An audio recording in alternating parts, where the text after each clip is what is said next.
और स्वीकार करें, सरेंडर करें इस ज्ञान के सामने कि हमारे पास ज्ञान नहीं है, नहीं तो आओ मैदान में। अब परमेश्वर पूर्ण ब्रह्म कबीर देव जी सारी सृष्टि के रचनहार ने स्वयं आकर के इस काल के जाल का भांडा फोड़ किया। इसने जो जुल्म अत्याचार हमारे ऊपर कर रखे हैं, उस परमेश्वर ने स्वयं आकर हमें बताया।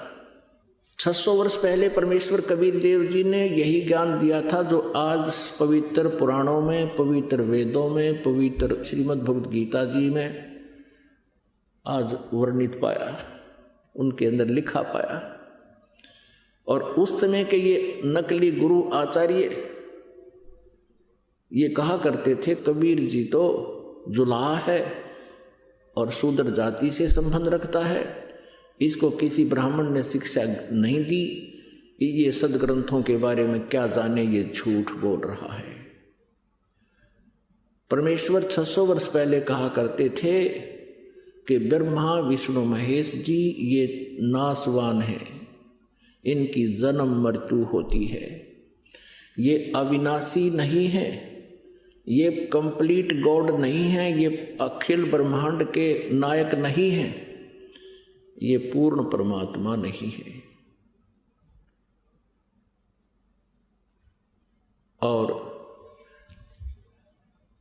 इनकी साधना करने वाले संकटों से मुक्त नहीं हो सकते।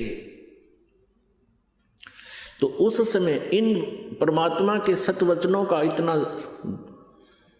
जोर शोर से विरोध किया, उन नकली गुरुओं ने जनता को भ्रमित कर दिया कि वह कबीर जुलाहा झूठा है, हमारे देवी देवताओं के बारे में ऊट पटांग बोलता है, उनका अपमान करता है।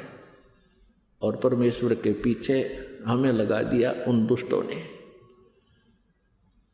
हमें भी पाप का भागी बनाया और आप भी घोर पाप के भागी बने।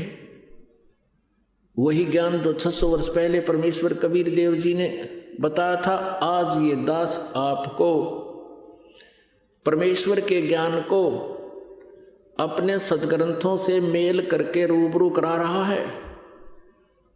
और पुण्यात्मा जो अच्छी आत्मा है, बुद्धिमान है, वो तुरंत इसको समझ रहे हैं और इन नकली गुरुओं के जो है उद्देश्य से भी परिचित हो रहे हैं कि ये क्या चाहते हैं। इनका उद्देश्य सदा ये रहा है कि हम जनता को सच्चाई से दूर रखें ताकि इनके ये रोजी रोटी बनी रहे, इनका आचार्य पद सुरक्षित रहे, इनका गुरु पद सुरक्षित रहे और इनको जनता के कल्याण से कोई लेन देन नहीं। यदि ये सत्य में वास्तव में जनता के हित ऐसी हैं, ये गुरु नकली और ये महंत अपना जीवन नष्ट कर रहे हैं, अगर ये सही तैसी हैं तो इस ज्ञान को समझे और गहराई से सोचे तुम क्या कर रहे हो, क्या करना चाहिए था, तुम कितने दोषी हो भगवान के, और स्वीकार करें, सरेंडर करें इस ज्ञान के सामने कि हमारे पास ज्ञान नहीं है, नहीं तो आओ मैदान में और प्रमाणित करो अपने ज्ञान को किसी सदग्रंथ के साथ से। अब यह आध्यात्मिक ज्ञान चर्चा एक प्रोग्राम स्पॉन्सर करवाया जा रहा है भक्तों के द्वारा। अब इसमें देखते हैं कितने लोग आते हैं। यदि ये हितैषी हैं जनता के तो आएंगे और अपने विचार व्यक्त करेंगे और साथ में फिर दास भी अपना टिप्पणी करेगा, विचार देगा। अब जिसको अच्छा लगेगा पुण्यात्मा स्वीकार कर लेंगी, ये भ्रमित ना रहेंगी। अपनी अपनी कह रहे हैं, लोक वेद सुना रहे हैं, तो वो लोक वेद अब पता चल जाएगा। जो सदग्रंथों से मेल खाता है वो ज्ञान तत्व ज्ञान है, और जो सदग्रंथों से शास्त्रों से बाहर है, आउट ऑफ सिलेबस उनके विचार हैं, तो वो तत्व ज्ञान नहीं, वो कोरा अज्ञान है।